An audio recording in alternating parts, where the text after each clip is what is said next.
हरे कृष्ण। यह कथा है हमारे वैदिक इतिहास की एक महान स्त्री की, जिसने अपने चारित्र्य और पतिव्रता धर्म से भगवान श्री हरि को तो प्रसन्न कर लिया, अभी तो उसके साथ साथ आज उस स्त्री के नाम से हम इस एकादशी का पालन भी करते हैं। यह कथा एक ऐसे महान पुत्र की भी है जिसने 10 सिर वाले रावण को भी युद्ध में पराजित किया था। जी हाँ, प्रभु श्री रामचंद्र जी से पहले भी कोई व्यक्ति ऐसा था जिससे रावण को बुरी तरह से पराजय का सामना करना पड़ा था, और वह व्यक्ति कौन था, यह जानने के लिए चलिए हम पुरुषोत्तम मास की इस पवित्र एकादशी पद्मिनी एकादशी व्रत कथा का प्रारंभ करते हैं। हे हरे कृष्ण। नागा नाम च यथा शेष पक्ष, नाम गरुड़ यथा देवा नाम च यथा विष्णु वर्णा, नाम ब्राह्मणों यथा वृक्षा नाम च यथा अश्वत्थ पत्रा नाम तुलसी यथा व्रता नाम च तथा गोपो वरा च एकादशी तिथि गर्ग संहिता माधुर्य खंड अध्याय 8 श्लोक संख्या 50 और 51 में नारद मुनि राजा भलासव के संवाद में कहा गया है। हे गोपियों, जैसे नागों में शेष, पक्षियों में, गरुड़ देवताओं में, विष्णु वर्णों में, ब्राह्मण वृक्षों में, पीपल तथा पत्रों में तुलसी दल सबसे श्रेष्ठ है, उसी प्रकार व्रतों में एकादशी तिथि सर्वोत्तम है। और ऐसे ही परम पावनी एकादशी तिथि यानी पद्मिनी एकादशी, यह तिथि विशेष इसीलिए भी है क्योंकि यह भगवान को प्रिय है और अति दुर्लभ ऐसे पुरुषोत्तम मास में आ रही है। तो चलिए अधिक मास के शुक्ल पक्ष में आने वाली इस पद्मिनी एकादशी व्रत कथा का श्रवण करते हैं, लेकिन ध्यान से सुनिए क्योंकि आज एक कथा के अंदर दूसरी और कथा का सार, अंदर दूसरी कथा और अंदर तीसरी कथा आने वाली है, तो कहीं आप उलझन में ना पड़ जाएं। इसीलिए ध्यान से और धैर्य से अंत तक इस पद्मिनी एकादशी कथा को जरूर सुनिए। एक समय युधिष्ठिर महाराज ने भगवान श्री कृष्ण से पूछा, हे जनार्दन, अधिक मास के शुक्ल पक्ष में कौन सी एकादशी आती है? इस अत्यंत दुर्लभ और परम कल्याणकारी एकादशी का योग्य रूप से पालन कैसे किया जाए? कृपया आप इस विषय में बताइए। युधिष्ठिर महाराज का प्रश्न सुनकर भगवान श्री कृष्ण ने उत्तर दिया, हे राजन, अधिक मास के शुक्ल पक्ष में आने वाली एकादशी की पद्मिनी एकादशी, यह अत्यंत कल्याणकारी और पवित्र एकादशी है। जो व्यक्ति पूर्ण निष्ठा और श्रद्धा से इसका पालन करता है, वह निश्चित रूप से मृत्यु के बाद मेरे धाम वापस लौटता है।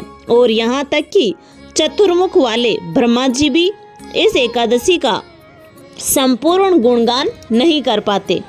हे अनघ्य, अब मैं तुम्हें वो पौराणिक कथा सुनाता हूँ जो एक समय पुलस ऋषि ने नारद मुनि को सुनाई थी। इतना कहकर भगवान श्री कृष्ण ने पुलस ऋषि द्वारा सुनाई गई कथा कहना प्रारंभ किया। एक दिन ऋषि पुलत और नारद मुनि के बीच संवाद हो रहा था। ऐसे में पुलत ऋषि ने नारद मुनि से कहा, एक समय मैंने दशानन रावण को कृतवीर्य अर्जुन की कैद से मुक्त करवाया था।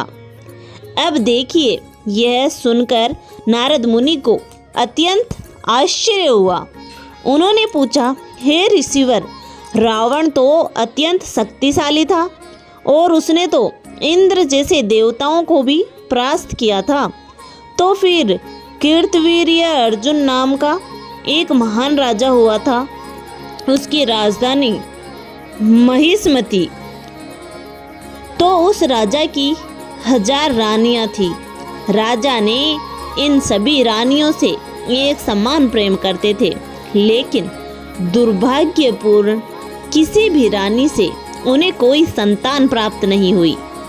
राजा ने अनेक यज्ञ, तपस्या और अनुष्ठान कराए, अनेक ऋषियों और विद्वानों से उपाय पूछे, लेकिन एक ऋषि के द्वारा मिले हुए श्राप के चलते वे निसंतान ही रहे।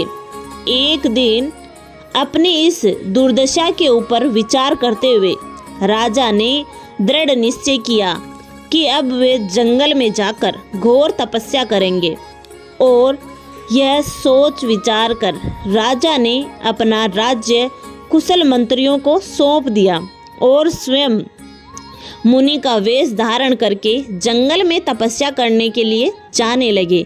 उसी समय उनकी एक शीलवान और गुणवती रानी वहां आई। इस रानी का जन्म ईवा कुल में हुआ था और वह राजा हरिश्चंद्र की पुत्री थी। उसका नाम था पद्मावती। उसने अपने पति को इस प्रकार जंगल में तपस्या के लिए जाते हुए देखा और उसने सोचा कि मैं एक पतिव्रता स्त्री हूँ, इसीलिए मेरे पति के पद चिन्हों का अनुसरण करना यही मेरा एकमात्र कर्तव्य है।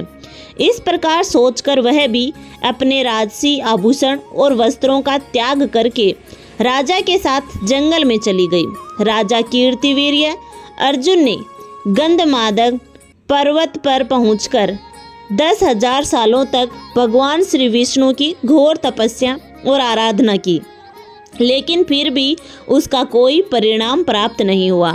जब पद्मावती ने अपने पति को इस प्रकार कष्टम स्थिति में इतनी तपस्या करते हुए देखा तो उसने इस समस्या का उपाय ढूंढने का निश्चय किया। इसके लिए मावती सीधे सती अनसुईया के पास गई। वहां जाकर उसने सती अनसुईया से प्रार्थना करते हुए कहा, हे माता, मेरे प्रिय पति पिछले 1000 साल से भगवान श्री हरि की तपस्या कर रहे हैं, लेकिन अभी तक भगवान नारायण ने उनके ऊपर कोई कृपा नहीं की। कृपया आप मुझे कोई ऐसा व्रत बताइए जिससे मैं उसका पालन करके भगवान श्री हरि को अपनी भक्ति के द्वारा प्रसन्न कर सकूं और एक ऐसा पुत्र प्राप्त कर सके जो कि समग्र विश्व का चक्रवर्ती सम्राट बने। पद्मावती की व्यथा सुनकर महान ऋषि कर्दम मुनि की पुत्री सती अनसुईया ने अधिक मास के शुक्ल पक्ष में आने वाली इस एकादशी के महात्म्य का वर्णन सुनाया और इसके साथ ही इस व्रत का पालन करने की विधि भी बताई। पद्मावती ने इन आदेशों का यथारूप पालन किया और इस एकादशी व्रत का पालन करके उसकी भक्ति और निष्ठा से प्रसन्न होकर भगवान श्री नारायण उसी क्षण वहाँ प्रकट हुए। उन्होंने कहा, हे पद्मावती, पुरुषोत्तम मास में भक्ति और निष्ठा से तुम्हारे द्वारा इस एकादशी के व्रत का पालन करने से मैं अत्यंत प्रसन्न हूँ। बताओ तुम्हें क्या वरदान चाहिए। भगवान श्री नारायण की अत्यंत मधुर वाणी सुनकर पद्मावती अत्यंत भाव विभोर हो उठी।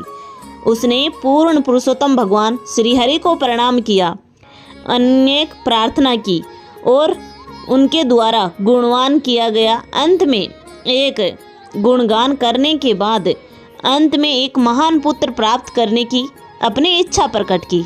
पद्मावती के वचन सुनकर भगवान श्री हरि ने कहा, पुरुषोत्तम मास से अत्यंत मुझे और कोई मास पसंद नहीं है। इस अधिक मास में आने वाली एकादशी बाकी सभी एकादशियों में सबसे अधिक प्रिय है। इस एकादशी के दिन श्रद्धा पूर्वक संपूर्ण उपवास करके तुमने मुझे प्रसन्न कर लिया है, इसीलिए तुम्हारी इच्छा अवश्य पूर्ण होगी। यह कहकर भगवान श्री हरि ने राजा कीर्तिवीर्य अर्जुन से कहा, हे राजन, तुम्हारी पत्नी द्वारा पुरुषोत्तम मास की एकादशी का पालन करने से मैं उस पर अत्यंत प्रसन्न हूँ, इसीलिए तुम भी अपना मन चाह वर मांग सकते हो। यह सुनकर राजा अत्यंत प्रसन्न हुए। उन्होंने भगवान से प्रार्थना करते हुए कहा, हे ब्रह्मांडपति, हे मधुसूदन, कृपया आप मुझ पर एक ऐसा आशीर्वाद प्रदान करें जो किसी भी देवता, मनुष्य, असुर दानव या अन्य जीव से कभी भी युद्ध में परास्त ना हो, जिसे केवल आप ही परास्त कर पाएं। भगवान श्री हरि ने उसी क्षण तथास्तु कहा और वहां से अदृश्य हो गए। राजा कीर्तिवीर्य अपनी पत्नी पद्मावती से अत्यंत प्रसन्न हुए। कुछ समय बाद रानी पद्मावती ने एक तेजस्वी पुत्र को जन्म दिया, जिसका नाम कार्तवर्य अर्जुन पड़ा। तीनों लोकों में यह ऐसा तेजस्वी राजा बना जिसे भगवान श्री नारायण के सिवा कोई भी नहीं हरा पाया। उसकी माता पद्मावती द्वारा की गई तपस्या और भक्ति के कारण कार्तवीर्य अर्जुन 10 शीश वाले अत्यंत शक्तिशाली रावण को भी युद्ध में परास्त कर पाया। इस प्रकार पद्मिनी एकादशी की कथा का समापन करते हुए भगवान श्री कृष्ण ने युधिष्ठिर महाराज से कहा, हे राजन, जो व्यक्ति पूर्ण निष्ठा और भक्ति से इस एकादशी का पालन करना चाहता है, उसे दशमी के दिन में मात्र एक समय भोजन लेना चाहिए। उसके उपरांत दशमी के दिन उड़द दाल, पालक, चने, मधु इत्यादि का उपयोग नहीं करना चाहिए। जमीन पर सोना चाहिए और ब्रह्मचर्य का पालन करना चाहिए। दूसरे दिन यानी एकादशी को ब्रह्म मुहूर्त में उठकर पवित्र नदी के जल में स्नान करना चाहिए और स्वयं को स्वच्छ बनाकर भगवान के पवित्र नामों का जप करना चाहिए। उसके पश्चात भगवान के श्री विग्रह होम को धूप, दीप, गम, कपूर, सुगंधित पुष्प इत्यादि अर्पित करते हुए एकादशी के दिन रात्रि में जागरण करके भगवान श्री कृष्ण के पवित्र नाम का जप, कीर्तन तथा कथा का श्रवण करना चाहिए। अगले दिन द्वादशी पर प्रातः काल में स्नान इत्यादि से शुद्ध होकर भगवान श्री हरि की पूजा अर्चना करनी चाहिए और सुपात्र ब्राह्मण को भोजन तथा भगवान केशव के विग्रह के साथ जल से भरे हुए पात्र का दान देना चाहिए। इस प्रकार पद्मिनी एकादशी का पालन करने से